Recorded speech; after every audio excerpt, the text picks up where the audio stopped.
Hey all and welcome back to our channel med for bio. So आज की video में हम general pharmacology को कवर करेंगे। फार्माकोलॉजी क्या है, इस सब्जेक्ट को आपको क्यों पढ़ना है, ये सारे पॉइंट्स को हम इस वीडियो में डिस्कस करेंगे। सो मैं आप सबसे रिक्वेस्ट करूंगा कि वीडियो को एंड तक देखें। अब पॉइंट टू बी डिस्कस में पहला है what is pharmacology. So definition wise देखें तो pharmacology is a science of drugs which deals with the interaction of exogenously administered chemical molecule with living system. So जो exogenously chemical molecule को हम body में administrate करते हैं तो वो किस तरह से बॉडी के सिस्टम के साथ इंटरेक्शन करता है, ये सारी चीज़ें हमें फार्माकोलॉजी में पता चलती हैं। ओके, अब फार्माकोलॉजी वर्ड को अगर हम ब्रेक करें तो फार्माकॉन का मीनिंग हो जाता है ड्रग और लॉगस या लॉजी का ही मीनिंग हो जाता है स्टडी ऑफ। तो यहाँ पर एक सिंपल डेफिनेशन आ जाता है, study of drugs and its effect on body. तो ड्रग के बारे में हम पढ़ेंगे इस सब्जेक्ट में और साथ ही वो ड्रग किस तरह से बॉडी में इफेक्ट दिखाएगा, ये सारी चीज़ें हमें फार्माकोलॉजी से पता चलेगी। ओके, अब सेकंड पॉइंट है why to study pharmacology. Guys, कोई भी सब्जेक्ट, कोई भी टॉपिक आपके सिलेबस में क्यों दिया है ये आपको जानना बहुत ही ज़रूरी हो जाता है, क्योंकि जब आपको उसके पीछे का रीज़न पता चल जाता है कि वो आपको क्यों पढ़ना है तो आपको जो सब्जेक्ट है, वो जो टॉपिक है, वो पढ़ने में आपका इंटरेस्ट अच्छा हो जाता है और साथ ही जो कंसेप्ट है वो अच्छे से क्लियर हो जाती है।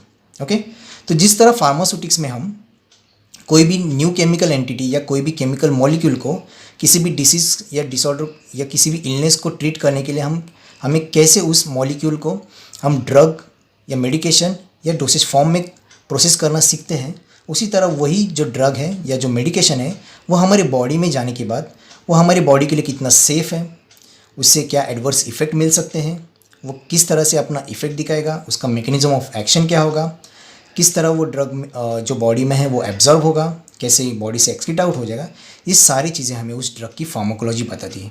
इसलिए फार्माकोलॉजी पढ़ना हमारे लिए बहुत ही ज़्यादा इंपॉर्टेंट हो जाता है। ओके, अब ड्रग देख लेते हैं क्या है। So what is a drug? Drug is defined as a chemical substance of known structure which when administered to living organism produce a biological effect. तो ड्रग केमिकल सब्सटेंस है जिसका स्ट्रक्चर हमें पता है और वो जब भी लिविंग ऑर्गेनिज्म में एडमिनिस्टर्ड हो जाएगा तो वहाँ पे हमें बायोलॉजिकल इफेक्ट मिलेगा। ओके, अब ड्रग का यूज़ क्या है? So drugs are use for diagnosis यानी किसी भी डिसीज या डिसऑर्डर को आइडेंटिफाई करने के लिए जो प्रोसेस कैरी आउट की जाती है या जो टेस्ट कैरी आउट की जाती है उसे हम डायग्नोसिस कहते हैं। For example x ray. For prevention, जैसे हम वैक्सीन्स लेते हैं किसी भी डिसीज़ को प्रिवेंट करने के लिए, और treatment and cure of disease. So drugs are use for diagnosis, prevention, treatment and cure of disease. तो ये हो गया अबाउट ड्रग। अब ये जो फार्माकोलॉजी है इसे टू मेन डिवीजन में जो है डिवाइड किया गया है। पहला है फार्माकोडायनेमिक और दूसरा है फार्माकोकाइनेटिक।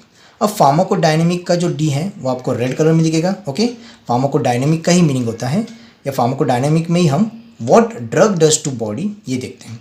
अब ये जो ड्रग का जो डी है वो रेड कलर में किया है, तो डायनामिक का जो डी और ड्रग, इससे आप याद रखना कि फार्माकोडायनेमिक में हमें what drug does to body ये पता चल जाता है। Okay, so effect of drug, drug कैसे इफेक्ट दिखाएगा, उसका मैकेनिज्म ऑफ एक्शन क्या होगा, ये सारी चीज़ें हमें फार्माकोडायनेमिक में पढ़ने मिलती है। ओके, सेकेंड जो है वो है हमारा फार्माकोकाइनेटिक। काइनेटिक का ही मीनिंग होता है movement. Okay, so what body does to drug. तो ड्रग एक बार बॉडी के अंदर एडमिनिस्टर्ड होने के बाद बॉडी उसके साथ क्या करेगा, ये सारी चीज़ें हमें फार्माकोकाइनेटिक में पता चलती है। जैसे बॉडी किस तरह से ड्रग का एब्जॉर्प्शन करेगा, किस तरह उसे डिस्ट्रीब्यूट करेगा, कैसे उसका मेटाबॉलिज्म करेगा और कैसे उसको ड्रग को जो है वो बॉडी से एक्सक्रीट आउट करेगा, ये सारी चीज़ें हमें फार्माकोकाइनेटिक्स बताती हैं। ओके, अब ये जो फार्माकोडायनेमिक और फार्माकोकाइनेटिक है इसे हम नेक्स्ट वीडियो में ब्रीफली देखेंगे। अब जो इंपॉर्टेंट पॉइंट जो हमें पता होना चाहिए कि who is regarded as father of pharmacology. So हमारा आंसर है Oswald Schmiedeberg is regarded as the father of pharmacology. ये याद रखना ज़रूरी है। ओके, और साथ ही अगर क्वेश्चन आया या किसी ने पूछ लिया आपसे कि who is considered as father of pharmacology in India, तो उसका आंसर है Ramnath Chopra. Okay guys, hopefully ये वीडियो आपके लिए हेल्पफुल है। अगर वीडियो अच्छी लगी है तो वीडियो को लाइक करें, चैनल को सब्सक्राइब करें और वीडियो को ज़्यादा से ज़्यादा अपने दोस्तों के साथ शेयर करें। Thank you.